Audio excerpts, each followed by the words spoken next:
som, traz para cá o livro. Próxima missa, coloca os microfones, vai tudo de novo. Escola nova não presta não.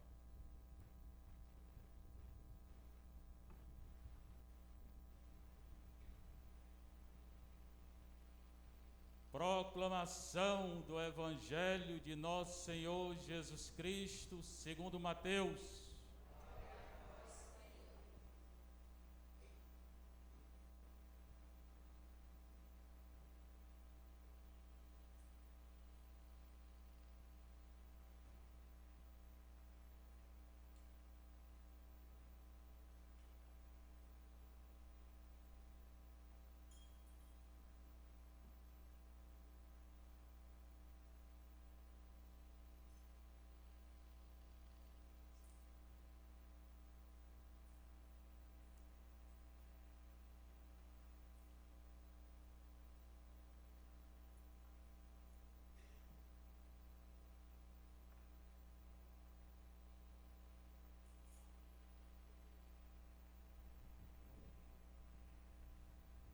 Naquele tempo, vendo Jesus as multidões, compadeceu-se delas, porque estavam cansadas e abatidas, como ovelhas que não têm pastor.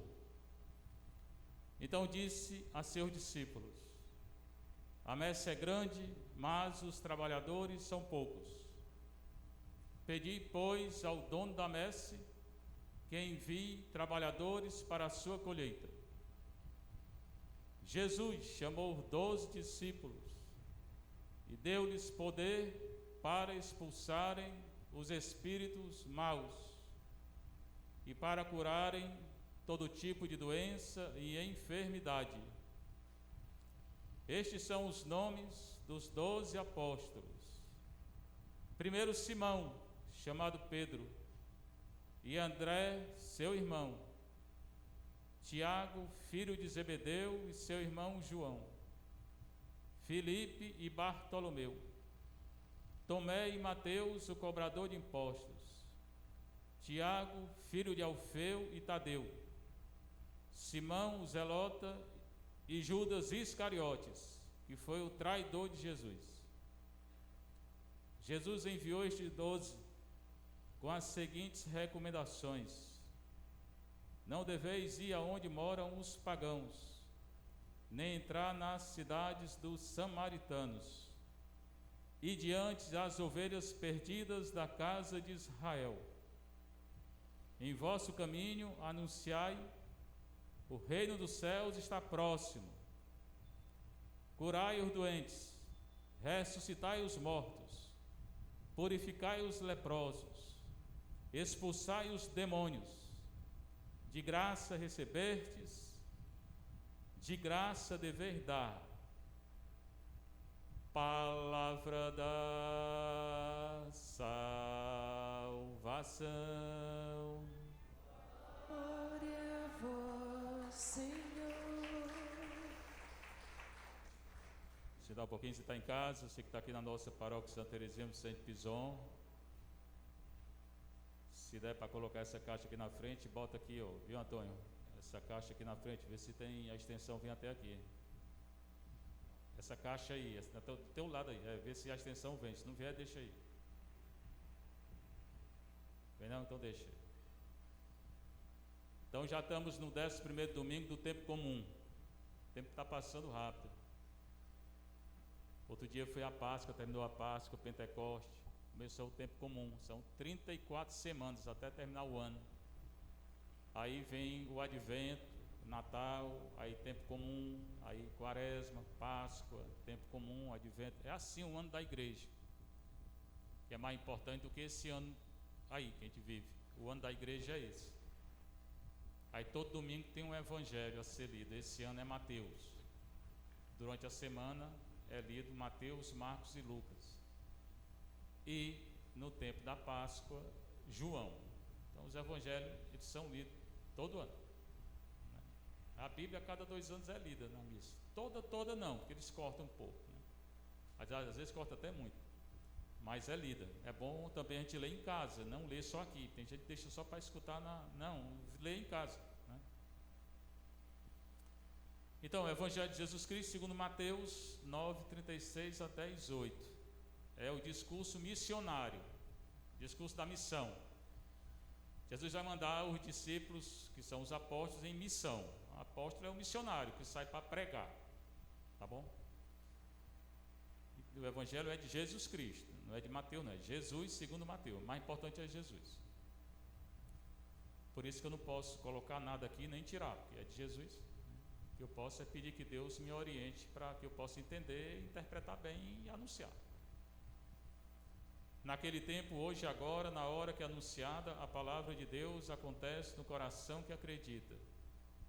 Vendo Jesus as multidões, ele via muita multidão do lado dele, onde ele ia tinha multidão. Compadeceu-se delas. Jesus tem compaixão, né? Aqui é até bom, porque aí eu tenho outro ângulo aqui, né? Tem gente que eu estou vendo aqui pela primeira vez. Ali, toda vez que eu fico ali, agora eu vou mudar. Cada domingo eu mudo. Um domingo aqui, um domingo acolá, é até melhor. Ele tem compaixão, Jesus. O que é compaixão? Não é pena não. Jesus não tinha pena de ninguém não. Eu também não tenho não, pena. Compaixão não é pena. Compaixão é você sentir a dor do outro e você tentar ajudar. E já tentar ajudar, não, você ajudar. Isso é a compaixão. Porque dizer eu estou com pena, meu Deus, eu estou com pena, vai embora. Para que serve essa pena? Não há nada. O exemplo de compaixão é o samaritano, o bom samaritano. Ele passou lá, primeiro passou um sacerdote, viu um homem caído no chão, não fez nada. Passou um levita, que é um catequista, não fez nada. Aí passou um samaritano que viu um judeu caído, botou em cima do jumento dele, levou para a hospedaria. Na época dele tinha UPA não, era hospedaria. Mesma coisa hoje, aqui também não tem UPA, né? Só tem lá no outro bairro.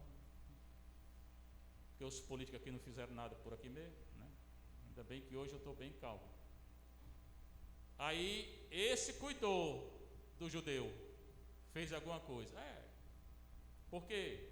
Porque ele viu, ele teve compaixão, ele pegou o homem que estava no chão, botou em cima do jumento, levou, curou as feridas. E na época não tinha, né, não tinha injeção, nada disso não, era botar óleo. Olha como é que era, botava óleo, botava vinagre nas feridas. Não tinha anestesia. Ia doer um bocado, né? E demorar muito. Uma doença grave, uma cirurgia. A cirurgia era feita sem anestesia, né? Era difícil a vida na época de Jesus. Hoje em dia a gente vive até 100 anos às vezes, né? 90, 100, né? Na época de Jesus a média era 30 anos. Chegou com 30 anos, a pessoa já esperava morrer. Ele morreu com 30 e pouco, né? Era a média. Então a compaixão não é você sentir pena, é você ver uma pessoa sofrendo e você sente a dor da pessoa, né? E procura ajudar, né? O filho pródigo vendeu tudo que tinha, não sei o que, matou o pai, né? Porque pediu herança, matou o pai. Quando ele volta, o pai tem compaixão dele, aí perdoa. Maior manifestação da compaixão é o perdão. É perdoar alguém que nos magoou. Aí você tem compaixão mesmo. Aí Jesus tem compaixão porque as ovelhas estavam cansadas e abatidas. Quem são as ovelhas? Nós, hoje somos nós. Ele é o pastor, nós somos as ovelhas. Estavam cansados. Eu atendi que eu estou cansado. Muito, hoje eu não estou não, estou até mais ou menos. E abatidas, estavam assim meio, né, sem ânimo. Abatida é estar sem ânimo, desanimado. Jesus viu que a multidão era como ovelha cansada e sem ânimo. Aí ele se compadece, como ovelhas que não têm pastor. Eu contei a história da ovelha, né? Quando eu era menino, ia fazendo meu avô, fui criado por avô, lá em Itapajé. Aí falei já, tinha a casa da fazenda, tinha uma árvore grande em frente, algaroba. Alguém aqui sabe o que é algaroba? Aí, ele sabe. Aí, lá tinha um pé de algaroba bem grande, né? Eu, quando tinha raiva do meu irmão, mandava ele comer algaroba. Amargo que eu nunca vi. Pode comer não, algaroba é só para o animal, né? Pois bem, aí eu acordava cedo, aí tinha o curral das vacas, tinha casa grande assim, tinha um açude atrás, curral das vacas, e do lado o curral das ovelhas. Como era a porta, um pedaço de pau assim, um pedaço de pau assim, e 4 pedaços de pau assim, né? Aí ele tirava o primeiro, o segundo, o terceiro, o quarto, aí ele entrava no curral das ovelhas, as ovelhas ficavam bem quietinhas, né? Aí ele saía, as ovelhas uma atrás da outra.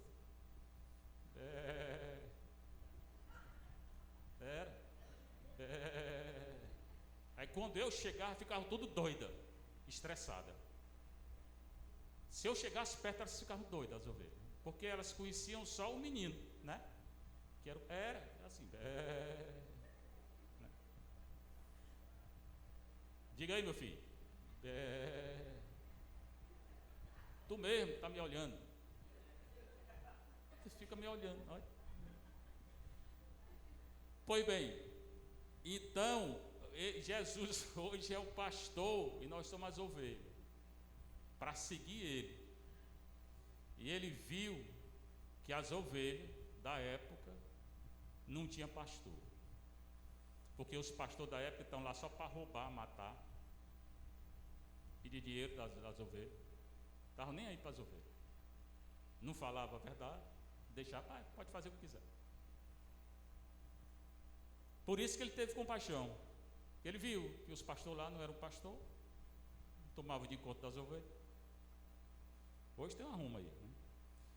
Aí ele disse para os discípulos: a messe é grande. O que é a messe? A humanidade. Hoje maior ainda, porque hoje tem 8 bilhões e meio de gente, mas os trabalhadores são poucos. Os padres são poucos. O Brasil tem 210 milhões de gente, né? E 10 mil padres. Vai ser dividir 200 milhões por 10 mil. Aqui, por exemplo, é um padre para 42 mil pessoas. Não dá. Um padre para 40 mil, como é que dá? Dá para atender aqui na igreja mesmo. Aí tem os ministros que vão, né? E quando precisa da confissão e da unção, aí o padre vai. Precisa de padre, né? De religioso hoje, né? A messe é grande, mas os trabalhadores são poucos, os padres são poucos. Pedi, pois, ao dono da messe. O dono da messe é Deus, Pai. Então vamos pedir a Deus que mande trabalhador, que mande padre, mas padre bom, porque padre ruim não manda não. Tem um bocado aí. Para mandar padre ruim não manda não. É padre para confessar, para celebrar missa, para cuidar da comunidade. Padre ruim para roubar não manda não. Já tem ruma de ladrão aqui no Brasil. Pedi ao dono da messe que envie trabalhadores para a sua colheita. Aí ele chama os 12 discípulos. Discípulo quer dizer seguidor, aluno. Nós somos todos discípulos de Jesus, né? Porque o mestre mesmo é Jesus. Eu não sou mestre não, eu sou discípulo, vocês também. Mas, então, o discípulo é quem, né, é quem aprende com Jesus. E o apóstolo é o missionário, é quem prega. O padre tem que ser apóstolo também, porque ele está pregando. Mas melhor do que ser apóstolo é ser discípulo, é seguir Jesus. Porque se eu pregar aqui e não seguir, é mesmo que nada, eu vou para o inferno tranquilo. Eu disser aqui, se eu não fizer, eu vou para o inferno. Primeiro ir aqui sou eu. E eu tiver o juízo final, que ele vai julgar todos nós, o primeiro a ser julgado aqui sou eu, da comunidade. Da igreja tudinho vai ser o Papa, e de Fortaleza é o bispo. Então tem responsabilidade. Se eu estou falando aqui e não estou vivendo, aí, meu filho, prepara os coros. Chamou os 12 discípulos, que eram apóstolos, missionários, deu-lhes poder e autoridade. Que poder é esse que ele deu? De pregar, de expulsar o demônio, de curar e de ressuscitar. Eu já vi essas 3 coisas, né? Já vi cura, já contei aqui as 4 curas que eu já vi, né? Pela unção dos enfermos. Já vi expulsão do demônio, já fiz, né? Hoje, Fortaleza não tem exorcista não, porque tem que ter autorização do bispo.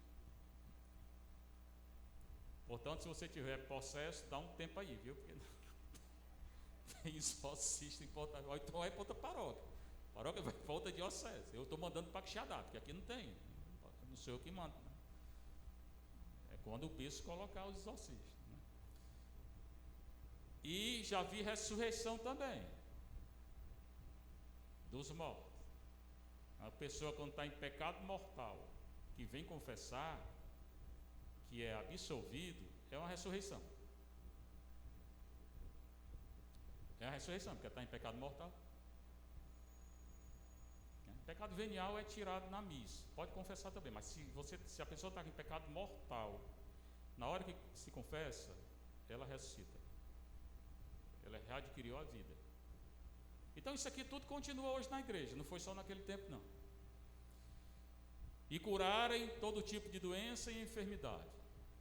Aí Jesus dá o nome dos apóstolos. Primeiro Simão, que é o Pedro, medroso, negou Jesus 3 vezes. 3 vezes. Jesus ficou com ele 3 anos e tanto. Na hora que Jesus foi preso, ele disse: eu não conheço esse homem. Medroso. Teve medo de morrer. Né? Depois se converteu e morreu crucificado de cabeça para baixo. Aí ficou corajoso mesmo. Marte. Simão, chamado Pedro. Depois André, irmão de Pedro. Pedro era pescador, André também. Era gente simples, não é gente entendida não. Jesus não chamou gente entendida.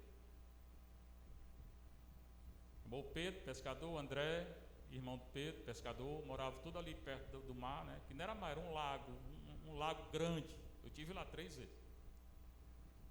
Tiago, que era amigo do Pedro, também era pescador. Filho de Zebedeu, pai dele. Esse Zebedeu devia ser um homem importante, porque ele aparece aqui em Mateus, em Marcos e em Lucas, o nome do pai do Tiago. E João, seu irmão, João também pescador, amigo do Pedro. A tradição diz que foi ele que escreveu o Evangelho de João. Depois Filipe, está no livro dos Atos. Está em João também, ele vai fazer uma pergunta para Jesus lá em João. Está no livro dos Atos, quando ele batiza um eunuco da rainha da Etiópia. Depois ele é arrebatado, vai para outro canto. Bartolomeu, que Jesus elogiou, disse assim: esse aqui é um homem sincero. Jesus encontrou com ele e falou com ele, e o bicho era meio brabo. Ele disse assim: tu me conhece da onde? Tem gente braba assim, né? Que vai falar, aí, tu me conhece da onde? Aí Jesus disse: eu te vi quando tu estava debaixo da figueira. Jesus sabe tudo. E ele estava debaixo de uma figueira aí. Aí, de onde é que tu me conhece? Está aí, eu te vi.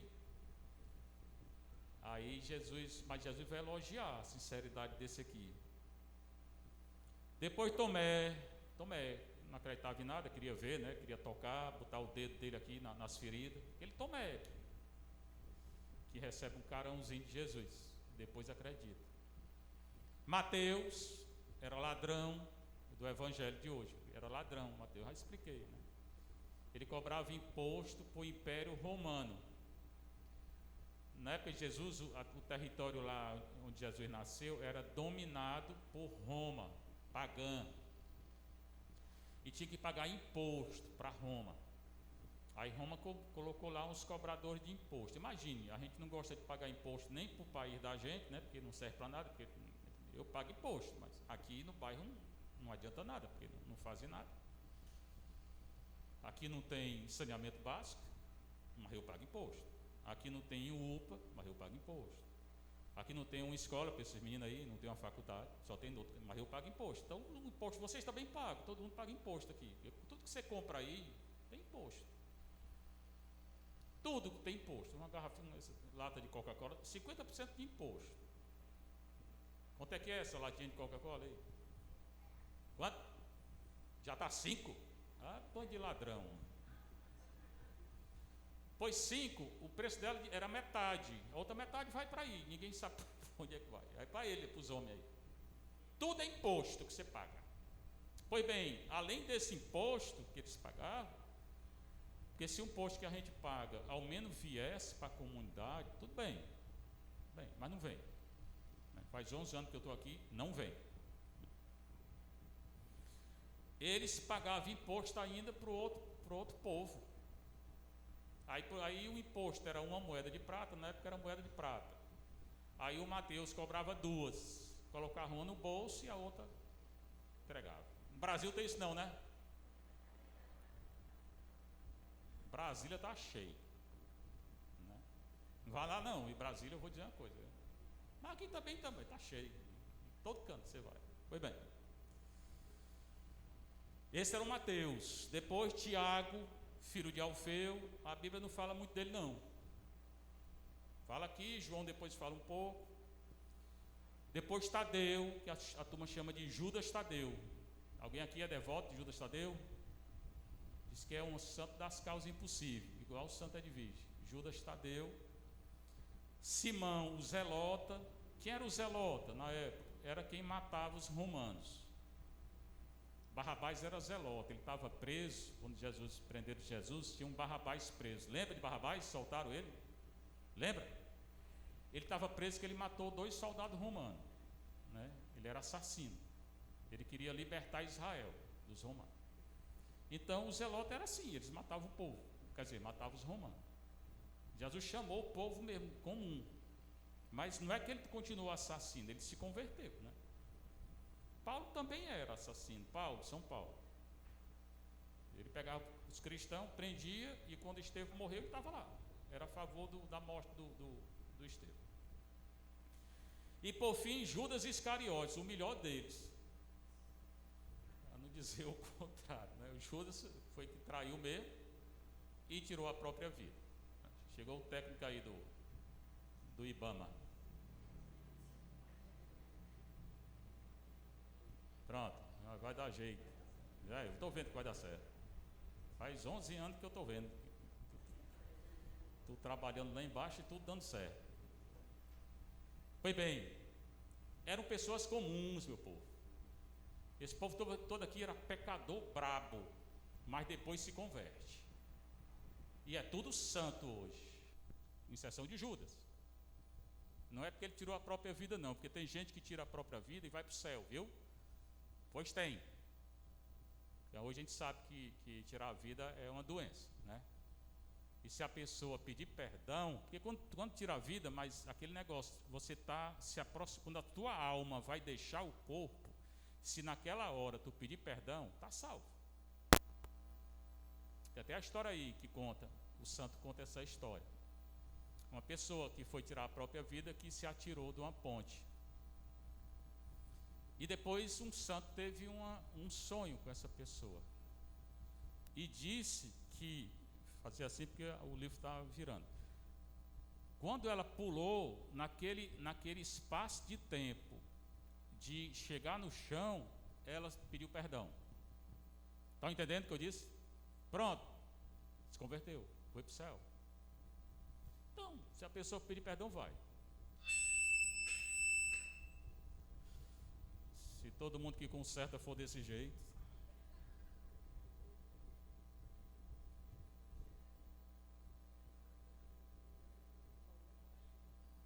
Alô, som, pelo menos ainda está funcionando, né? Pois bem, o pessoal que está em casa está entendendo nada aí, já está tudo sendo gravado. É um passarinho que está aqui dentro. Então Jesus enviou esses 12 em missão. Judas estava lá, pessoal, que depois traiu. Ele foi em missão também. Judas, ele pegava a bolsa, ele roubava o dinheiro. Então, cuidado aí, que a turma que pega em dinheiro. Cuidado, meu povo, tenha muito cuidado. Porque vai ter que devolver. Não adianta só confessar, não. Padre, eu roubei, não sei o que. Sim, sabe qual é a penitência? Devolve. Não adianta só pedir perdão, não. Porque essa turma aí de política aí, roubando direto. Não adianta só pedir perdão, não. Vai devolver, tem que devolver. E como é que devolve? Problema seu. A penitência é devolver o dinheiro que roubou. Se não devolver, no céu entra. Como é que entra? Se não devolve. Por isso tenha muito cuidado com esse negócio de roubo. Muito cuidado. Jesus mandou eles em missão dizendo o seguinte, não deveis ir aonde moram os pagãos. Primeiro, Jesus não veio chamar os pagãos, nem os samaritanos, veio chamar os judeus. A primeira pregação é para os judeus. Eu, por exemplo, não sou judeu. Se eu fosse para lá, se eu estivesse lá naquela época, não era para mim não a pregação. Vou terminar aqui que está bom, depois eu... Não era para mim não, é para o judeu. Esse judeu aí que está aí em guerra aí, esse Israel. Só que eles não se converteram até hoje. Até hoje não se converteram, estão em guerra matando gente. Mas primeiro Jesus mandou pregar para eles. Jesus mesmo era judeu. Entendeu? Então a primeira pregação foi para o judeu. Não deveis ir onde moram os pagãos. Nós somos pagãos, porque nós não somos judeus. Judeu, pagão é quem não era judeu. Depois que os judeus se fecharam, que a pregação veio para nós. Mas primeiro foi para o judeu. Absurda essa guerra aí, né? Essa guerra lá do Oriente Médio, não sei o quê. O mundo hoje tem 3 guerras bravas, preste bem atenção. Tem lá de Israel em Gaza e Líbano. Eu tive bem pertinho, tanto do Líbano como dessa Gaza aí. Estados Unidos com o Irã. E ainda tem a Rússia com a Ucrânia. Ainda bem que o nosso país não tem muita violência não. Ficar quieto. Pois bem, e Jesus falou o seguinte: então não devei ir onde moram os pagãos, nem entrar na cidade dos samaritanos, que era povo que adorava outro Deus. Então primeiro é anunciar para o judeu. Tanto que quando Jesus encontra aquela mulher samaritana, lembra de João 4, que ele vai conversar com a mulher samaritana, lembra? No poço, quem lembra a história? Lembra não? Pois é. A mulher se assustou que ele estava falando com ela. Por quê? Porque ela era samaritana. Não podia falar com o samaritano não. Em vosso caminho anunciai. Jesus mandou eles anunciarem o seguinte: o reino dos céus está próximo. Pronto. Até hoje a igreja tem que anunciar o reino dos céus, a verdade e não a mentira. É isso que esse é o anúncio da igreja. A igreja tem que fazer o que hoje? Curar os doentes. Ele não mandou curar? Ressuscitar os mortos na confissão, pregar, celebrar missa, tirar o demônio. É assim que anuncia o reino dos céus. E não, né? Às vezes entra na igreja aí, quer escutar a palavra de Deus, fala de tudo, só não fala da palavra de Deus. O reino dos céus está próximo. Não está só próximo não, já chegou. O que está próximo é a segunda vinda de Jesus. E tem um bocado de anúncio aí, né? Um bocado de sinal aí. É bom a gente ficar bem alerta. Aí ele repete: curai os doentes, ressuscitai os mortos, purificai os leprosos, expulsai os demônios. De graça recebestes, de graça deveis dar. É de graça. Não ganha dinheiro para celebrar a missa não, viu? Nem para confessar. Fica tudo aqui, né? E aliás, eu botei aí no grupo essa semana. A cadeira de dentista que deram para a gente estava quebrada. Eu comprei outra. Agora foi comprado mesmo. Então bora ver se bota esse consultório. O problema agora é que a doutora está com medo de subir. Doutora, agora que está bom, né? Está tão tranquilo, né? Agora está bom demais. Mais seguro que a aldeota. Tá? Né? Foi comprada a cadeira. E como eu disse, eu comprei um alicatezinho para mim que eu vou ajudar a arrancar o dente. Né? Como o dinheiro só deu para a cadeira, o alicate está meio enferrujado. Mas não tem a doutora? Então pronto. Tem até uma ambulância, leva para o UPA e resolve. Não vou ajudar não, fico com medo não.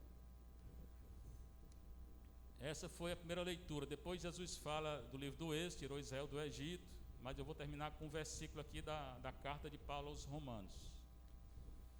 Irmãos, quando éramos ainda fracos, nós nascemos fracos com o pecado. Só que não nasceu com o pecado foi Maria.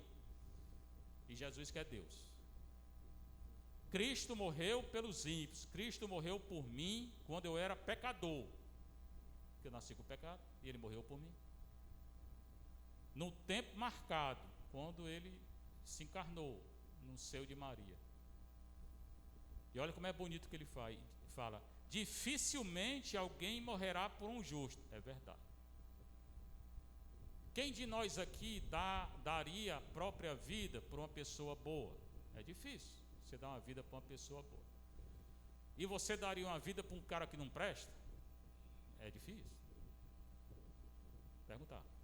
Quem de nós aqui dá a vida para uma pessoa boa? Nem alma. Não vou nem perguntar o outro, que não vai mesmo. O outro que não vai mesmo. Pois Cristo morreu por nós, Ele deu a vida por nós quando a gente não prestava, porque nós nascemos com pecado. É esse o pensamento dele. Ele deu a vida por ele quando a gente nasceu pecador, e o pecado foi tirado no batismo. Tem gente que dá a vida para uma pessoa boa. Por exemplo, o São Maximiliano Kolbe, ouviram falar dele? Que é Marte. Ele morreu no campo de concentração lá em Auschwitz, quando eu morei em Roma há 12 anos, já sabe. E também fiz um curso de alemão na Alemanha, 6 meses. Aí quando eu estava um dia no curso da Alemanha, eu peguei um avião sozinho e fui parar nesse campo de concentração. Eu queria ver. Fui lá na cela que o santo morreu, mataram ele. Como é que eles faziam? Um quarto lá, uma sala. Aí só tinha uma porta grande de ferro, aí tinha um buraco. Por esse buraco eles jogavam gás. Morria tudinho. Eu entrei dentro do lugar. Fiquei um dia todinho, eram 2 campos de concentração. Fiquei o dia todinho lá. Vi a parede de fuzilamento, pegava os homens, mulher, crianças, meninos, botava na parede e fuzilava. Estava tudo lá. Dia todinho. E deixaram forno crematório, para queimar as pessoas. Depois que morria, queimava tudo. Uma vergonha mesmo. 45 milhões de mortos. Se tiver outra, vai morrer mais gente. Muito mais gente. Pois esse São Maximiliano, ele morreu por um homem. Né? Eles primeiro deixavam a pessoa passar fome. E depois botavam no câmara de gás. Aí chegou a hora de levar um pai de família para a câmara de gás. E ele nem conhecia o homem. Ele é frade, né? Ele disse: não, deixa que eu vou no lugar do homem. E foi e morreu. E o homem sobreviveu para contar a história. Então tem gente que faz, né? Que dá a vida pelos outros, né? Mas Jesus é bem melhor, porque Ele deu a vida quando eu era pecador. Nós tudinho. A página virou aqui, peraí. Então, dificilmente alguém morrerá por um justo. São Maximiliano morreu. Por uma pessoa muito boa, talvez alguém se anime a morrer. Foi o que ele fez. Pois bem, a prova de que Deus nos ama você e me ama, é que Cristo morreu por nós quando éramos ainda pecadores. Então, se você estiver triste, meio depressivo, bote na sua cabeça que Cristo morreu por você. E morreu por mim quando eu era pecador mesmo, brabo. Então esse negócio de dizer, ninguém gosta de mim. Sim, Jesus gosta, porque não gosta não, ele ama, né? Porque Ele deu a vida dele. Ele deu a vida por mim, por cada um de nós aqui. Muito mais agora que já estamos justificados pelo sangue de Cristo. Então, pelo sangue de Cristo, a Eucaristia. Se Ele deu a vida quando eu era pecador, muito mais agora Ele quer a minha salvação. Seremos salvos da ira por Ele. O pensamento é esse. Se Ele morreu por mim quando eu era pecador, hoje Ele quer o quê? Que eu seja salvo. E no final Ele vai dizer que eu seja reconciliado. Como é que eu sou reconciliado, irmão, irmã? Pedindo perdão dos pecados. Você pode ser o maior pecador. Mas falei aqui, falo sempre. Pedir perdão está salvo. Falei que eu era bem danado com 20 anos, 21. Meu pai chegava para eu entrar em cada faculdade e saía de tudinho. Meu pai chegou para mim: eu pago faculdade em qualquer lugar do mundo. O que tu quer? Queria nada. Bebia, namorava, né? Enchia a cara com vinho São Brás, ou vinho ruim. Era um bujão todinho de São Brás. Bujão não, como é que chama? 5 litros. Conhece, né? Tu tem a cara de papudim mesmo. Era desse jeito. Era. Até 21 anos, quando eu me encontro com ele diante do sacrário. Aí acabou tudo, meu filho. Estava com a namorada nesse dia, acabou o namoro, acabou tudo. A senhora fica rindo aí? É verdade, mano. É verdade que eu estou dizendo. Acabou tudo, né? Até 21 anos. Hoje eu estou com 65, viu? Então depois disso, se aparecer alguma coisa, é tudo mentira, né? Mas até esse período aí, não posso dizer nada, né? Então ele me salvou. A mim, eu era danado. Salva qualquer um. Onde é que eu ia pensar em ser padre? Mas nunca. Andava aqui no Mirante, década de 80. Olha. Era aqui no Mirante. Tinha com rumo de restaurante aí. Não sei o que da telha, não era? Tinha até os microfones que chamavam não sei o que. Estão sabendo, né? O povo mais velho está sabendo as histórias. Pois eu andava aqui com a turma lá de baixo. Turma da aldeota, tudinho para cá, para cima, né? Até que nosso senhor veio e vinha cá, fuleiragem. Está fazendo o que da tua vida, né? Ele me converteu. Né? Lá em casa eu sempre fui o pior. Somos 5 irmãos. E o pior é o único padre de hoje, né? Engraçado, né? E mais engraçado ainda, eu vou terminar com isso. É bom que eu estou dando testemunho. O primo, meu primo, né, eram nós dois os piores da família. Pior, né? O meu primo, que eram os dois que ficavam no meio do mundo fazendo essas coisas, morreu há 2 anos e se confessou com quem? Que história doida, né? A gente era os 2 que se danavam. Ele morreu, né, reconciliado, porque aí ele teve câncer, casou, separou, não sei o quê. Eu tinha feito a mesma coisa se tivesse continuado, né? Pois se confessou comigo, recebeu a unção. Aí todo dia estão rezando por ele aí, o Paulo. Pois bem, então Jesus, se me converteu, é o que eu falo, converte qualquer um. Se ele me converteu, converte qualquer um, viu? Se ele me salvou quando eu era desse jeito, muito mais agora. Então, eu não me interessa o que você fez, qual é o pecado que você cometeu. Se pedir perdão, acabou, não tem pecado não. Quantos jovens vêm confessar que diz: padre, eu fiz isso, eu fiz aquilo, aí eu olho para ele, também fiz. Não faço mais, né? Faz 44 anos que eu deixei. Então é pedir perdão do que não presta. Seja louvado nosso Senhor Jesus Cristo. Para sempre seja louvado Nossa Mãe Maria E Santíssima. não me julgue não, viu? Porque eu não tenho vergonha de dizer não, viu?